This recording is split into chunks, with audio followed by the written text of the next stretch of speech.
வாங்க காணொளிக்குள்ள போகலாம். இன்றைய காணொளியில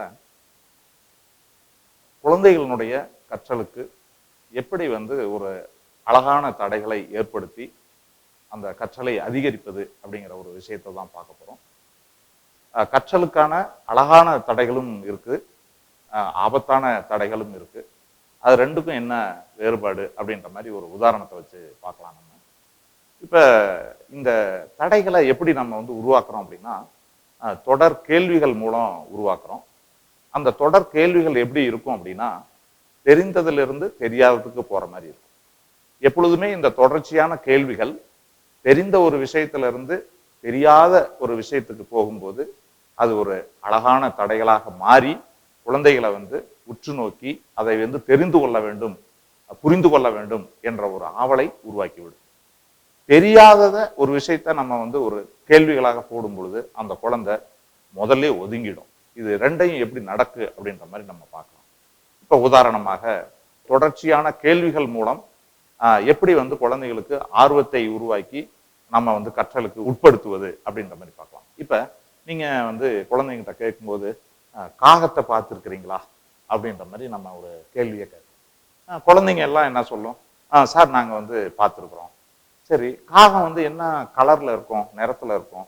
சார் கருப்பா இருக்கும் சார். ஓகே, அது அதுக்கு எத்தனை கால் இருக்கும் அப்படின்னு கேட்குறோம்.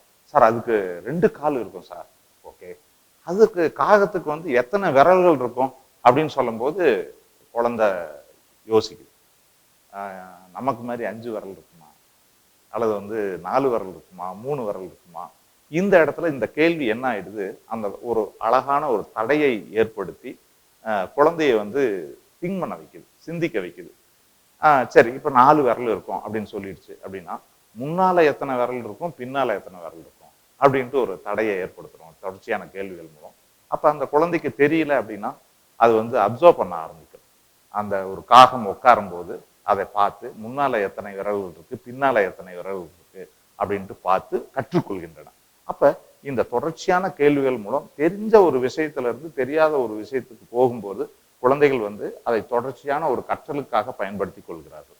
இப்ப இதே ஒரு தெரியாத ஒரு விஷயத்த ஒரு கேள்வி போட்டோம்னா எடுத்தோடனே அது ஸ்டாப் ஆயிரும். குழந்தை அதுக்கு மேல மூவ் பண்ண முடியாது. அதான் இப்ப உதாரணமாக பாத்தீங்கன்னா, மஞ்சள் வாலாட்டிய பார்த்துருக்கிறீங்களா அப்படின்ற மாதிரி ஒரு கேள்வி கேட்கிறோம்.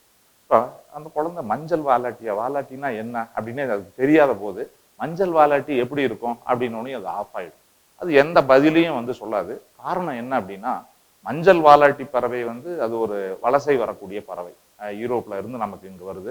கொஞ்ச நாள் கழிச்சு அது போயிடும். அது பாத்தீங்கன்னா எங்க இருக்கும் அப்படின்னா மலைப்பிரதேசங்கள்ல இருக்கு. இப்போ உதாரணமா சேலம் மாவட்டத்துல ஏற்காடுல அது இருக்கு. அங்கதான் பார்க்க முடியுது.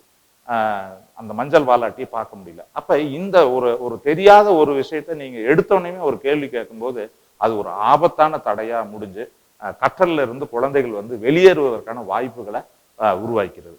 அதனால பாத்தீங்கன்னா எப்பொழுதுமே அந்த ஒரு கற்றலுக்கு பயன்படக்கூடிய ஒரு விஷயம் என்ன அப்படின்னா, ஆசிரியர்கள் நம்ம தெரிஞ்சுக்கணும். தெரிஞ்ச ஒரு விஷயத்துல இருந்து தெரியாத ஒரு விஷயத்துக்கு போகும்போதுதான் கற்றல் எளிமையாக நடைபெறும் அப்படிங்கிறத நம்ம மனதில் வச்சுக்கணும். ஸோ இந்த தொடர்ச்சியான கேள்விகள் மூலம் அந்த குழந்தைங்களுடைய ஆர்வம் மிகும்.